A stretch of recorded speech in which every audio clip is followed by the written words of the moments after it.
বিশ্ব ক্রিকেটের সব রকম আপডেট পাওয়ার জন্য আমাদের চ্যানেলটিকে আজই সাবস্ক্রাইব করে রাখুন। আপাতত জিম্বাবুয়ের বিরুদ্ধে ভারতীয় দলের ক্যাপ্টেন্সি করছেন গিল।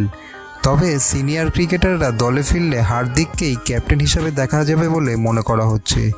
শ্রীলঙ্কার বিরুদ্ধে অধিনায়ক হিসেবে ফিরতে পারেন তিনি। যদি শ্রীলঙ্কার বিরুদ্ধে হার্দিক না খেলেন তাহলে দলকে ক্যাপ্টেন্সি করতে পারবেন সূর্যকুমার বা বুমরা, যদিও তিনি ভারতকে টি-20 ও টেস্টে নেতৃত্ব দিয়েছেন। ক্রিকেট বোর্ডে সিলেক্টর ইঙ্গিত দিয়েছেন শ্রীলঙ্কা সফরে অধিনায়ক হবে হার্দিক, সহ অধিনায়ক করা যাবে ঋষভ পন্থকে।